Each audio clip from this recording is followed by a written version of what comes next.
Kita masuk ke sesi tanya jawab. Bismillah, Ustadz. Bagaimana menghadapi ibu ana yang sering menfitnah anak-anaknya dan mencari kesalahan anak-anaknya karena masalah warisan dan kekhawatiran salah satu anaknya kelak yang belum mandiri karena beliau tidak mau membagi warisan sesuai syariat Islam. Ibumu melakukan itu karena lemahnya iman dia. Maka tugasmu sebagai anak bagaimana memperbaharui keimanan ibundanya. Jamaah, orang yang kuat, yang teguh tauhidnya, dia akan senantiasa setiap keluar rumah mengatakan Bismillahi tawakkaltu ala Allah. La haula wa la quwata illa billah. Tapi orang yang lemah imannya berkaitan dengan warisan ini. Apa kata Allah? Wa tuhibbunal mala hubban jamma. Allah mengatakan wa ta'kuluna at-turatha aklan lamma wa tuhibbunal mala hubban jamma. Kalian makan warisan, enggak peduli halal haram. Dan kalian cinta harta cinta. Maka tugas antum sekarang bagaimana menguatkan keimanan. Bukan bicara tentang harta warisan. Berkaitan dengan anak itu, antum kuatkan, Bu, anak ini anak ibu yang nomor sekian, ibu jangan takut. Yang pertama, sebelum ibu lahirkan dia, Allah sudah jamin rizki dia. Bahkan 50.000 tahun sebelum penciptaan langit dan bumi. Allah menanggung. Ceritakan bagaimana Umar bin Abdul Aziz ketika dia di atas ranjang kematian karena dia diracun.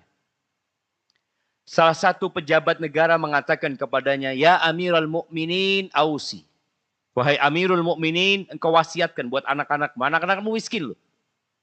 Miskin anak-anakmu. Anaknya kalau nggak salah 11. Maka Umar bin Abdul Aziz mengatakan, Inna waliyallahu alladhi nazzala al-kitab wa huwa yatawalla salihin. Ini iman. Sesungguhnya pelindungku, kekasihku adalah Allah yang menurunkan Al-Quran dan dia yang akan melindungi anak-anak yang soleh. Orang-orang yang soleh. Artinya sang bapak mengingatkan anak-anaknya agar mereka jadi anak yang soleh. Dan betul jemaah. Itu anak-anaknya Umar bin Abdul Aziz. Masya Allah. Jadi orang-orang sukses urusan harta. Masya Allah. Ada yang sekali sodakoh 80 ekor kuda di jalan Allah Azza wa Jalla. Bayangin. Kita tahu harga kuda. Sedangkan anaknya khalifah sesudah Umar bin Abdul Aziz. Kaya raya. Satu anaknya dapat kekayaan berlimpah ruah. Dapat berselang waktu beberapa lama pada jatuh miskin semuanya. Maka antum bagaimana menguatkan keimanan ibu antum. Nggak perlu antum mengatakan ibu nggak boleh seperti itu. Nggak boleh gini, nggak boleh itu. Orang kalau imannya lemah, antum mau jelaskan tentang hukum, nggak masuk. Bagaimana kita lihat Rasulullah SAW mendidik para sahabatnya di kota Mekah. Ayat-ayat yang turun, ayat-ayat keimanan tentang Allah dan hari akhir. Sholat di akhir sebelum mereka hijrah. Puasa nggak ada kewajiban puasa di kota Mekah. Nggak ada kewajiban pakai jilbab di kota Mekah. Di mana diwajibkan? Setelah sampai kota Madinah. Maka antum berusaha menguatkan keimanan ibu antum. Ajak kajian. Bawa ke kuburan. Untuk ingat kematian. Mengingat akhir. Memberikan simpati kepada salah satu anak. Antum berbakti sama orang tua. Berusaha mengambil hati orang tua. Kalau bicara orang tua tetap saat menfitnahi dan itu, maafkan ibu antum. Maafkan. Karena ibu antum sudah punya kebaikan yang banyak sekali. Ustadz. Dengan seorang yang tidak bisa mengontrol amarah, kemudian mukul istrinya, apakah istri harus terus bersabar? Gimana jamaah? Ana izin minum dulu. Bismillah.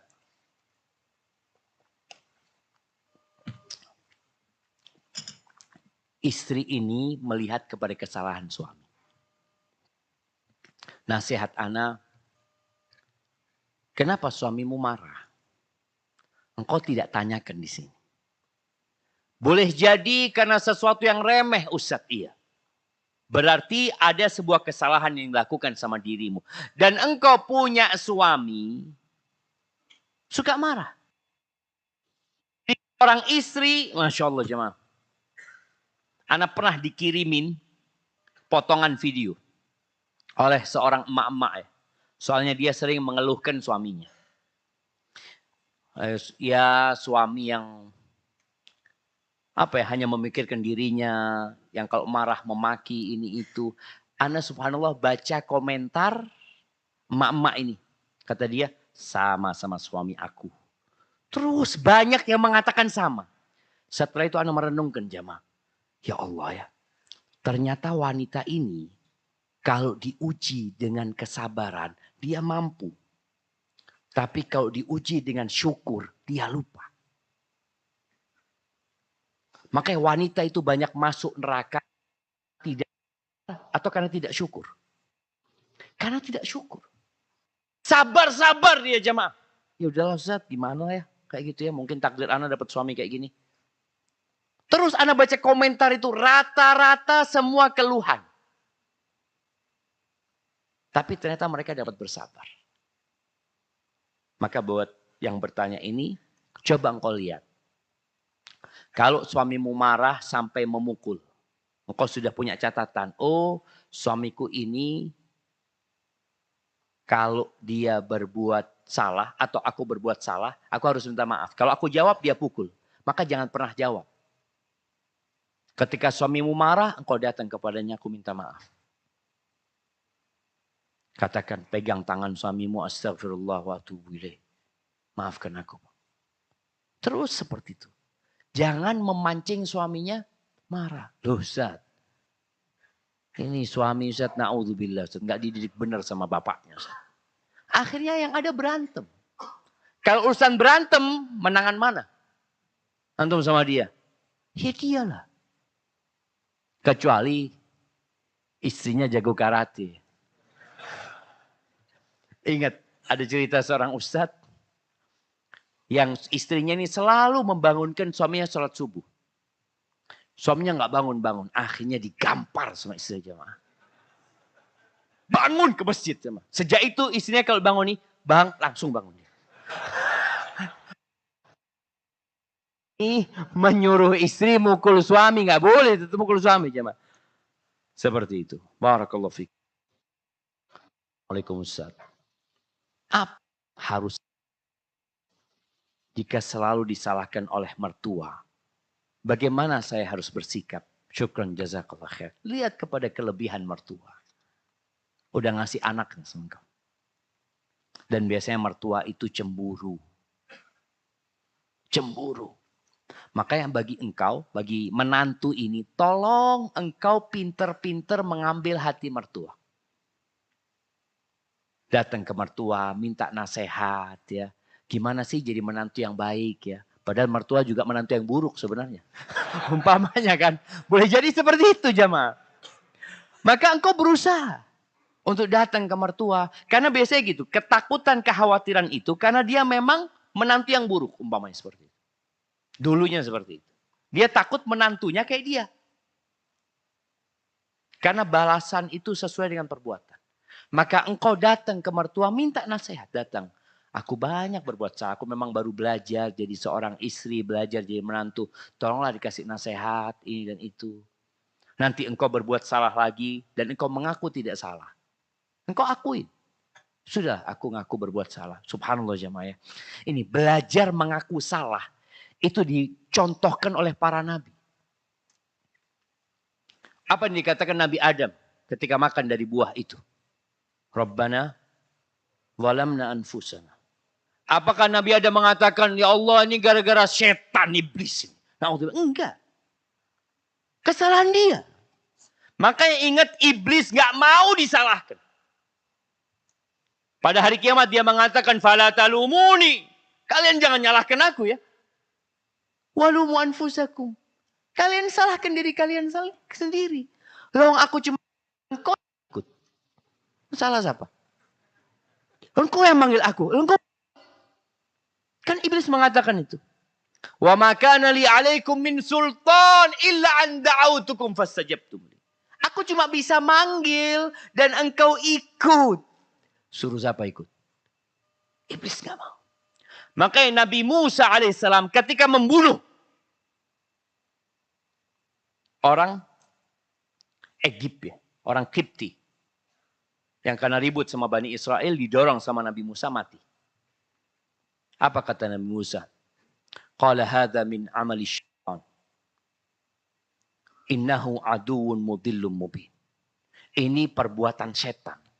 Dia itu menyesatkan dan musuh yang nyata. Rabbi inni zalamtu nafsi faghfirli. Wahai Rabbku, aku menzalimin diriku. Ampuni aku. Setelah 10 tahun kesalahannya diungkit sama Firaun. Ingat. Ketika engkau bunuh orang itu. Kata Nabi Musa, iya. Aku melakukan itu dalam kondisi aku nggak tahu. Aku salah. Wa ana minadh dhalin. Jadi Nabi Musa mengakui kesalahan.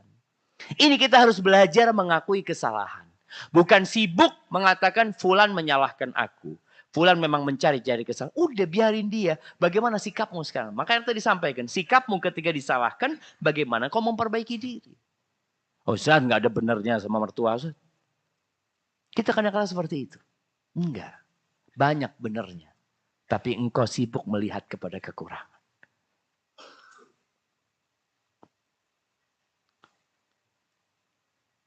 Masya Allah ini gak ada hubungan sama kajian kita. Ana lihat yang berhubungan jamaah. Kalau di kantor kita menegur kesalahan bawahan. Apakah termasuk mencari kesalahan? Tidak jamaah. Tadi Ana sampaikan. Tugas kita itu watawasau bil haq.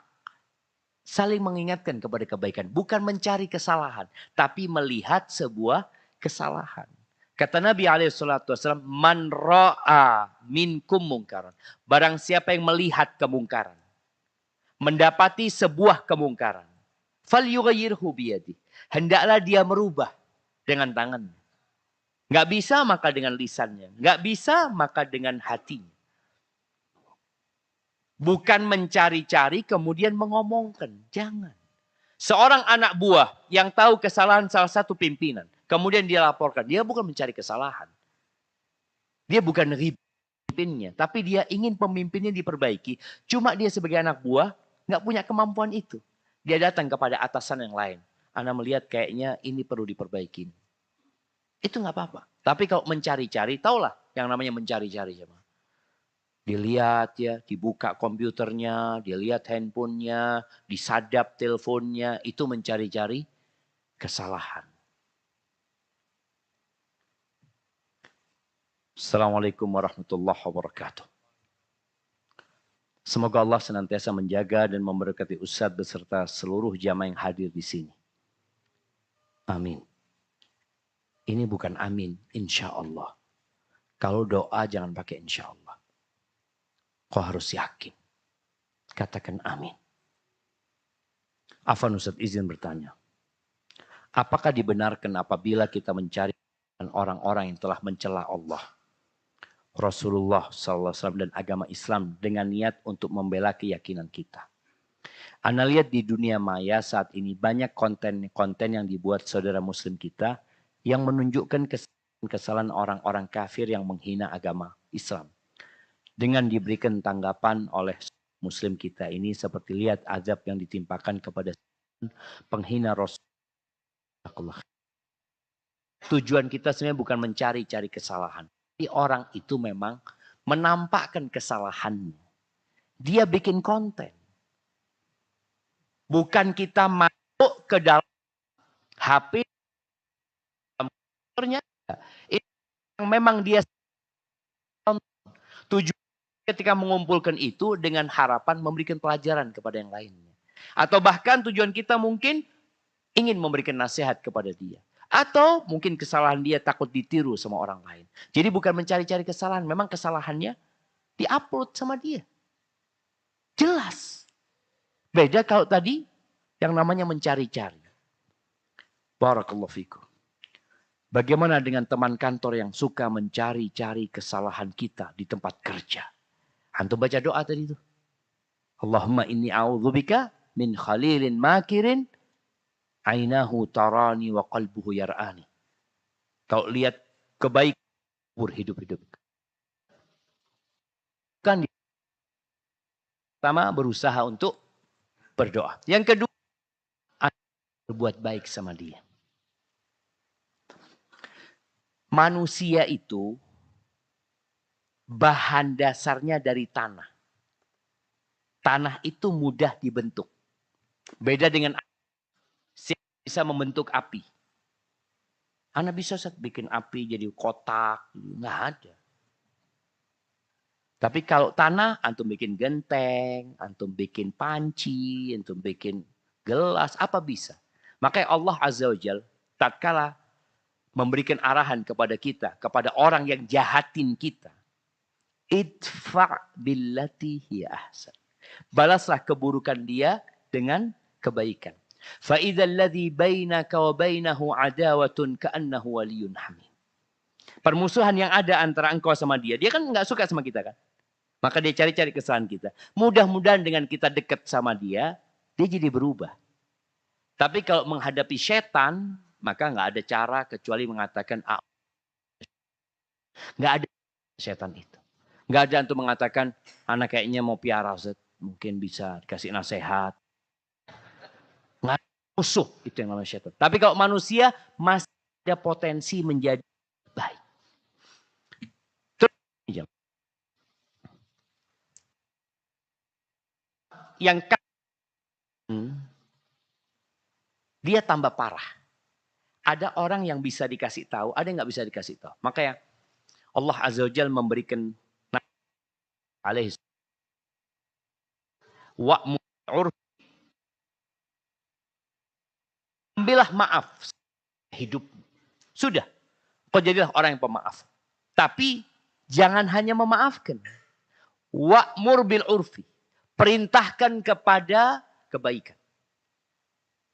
Jadi maaf ini adalah hal yang baik. Tapi jangan maafin. Engkau perintah. Syekh Ibn Utsaimin rahimahullahu ta'ala memberikan contoh. Kalau ada orang membunuh karena dia nggak sengaja atau ya karena orang lagi marah lalu dia membunuh jamaah, dia tidak merencanakan itu mamanya, mungkin kita maafkan.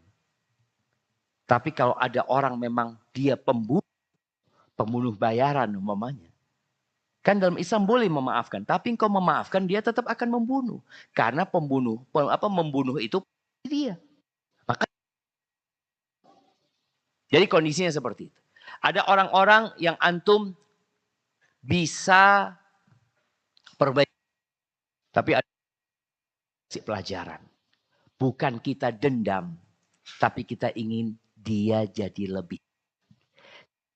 Antum ngelihat di biasanya ini akan terdampak.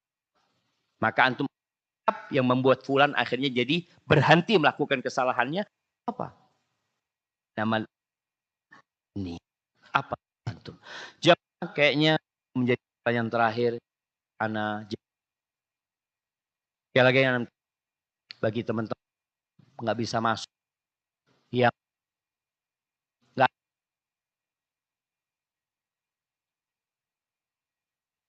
harus sholat di pelataran ya. Semoga masjidnya. Anak dulu sudah ngomong masjid ini katanya mau dibesarin jemaah. Mudah-mudahan anak lagi jadi lebih besar lagi insyaallah. Subhanallah. Astaghfiruka wa atubu ilaik. Assalamualaikum warahmatullahi wabarakatuh.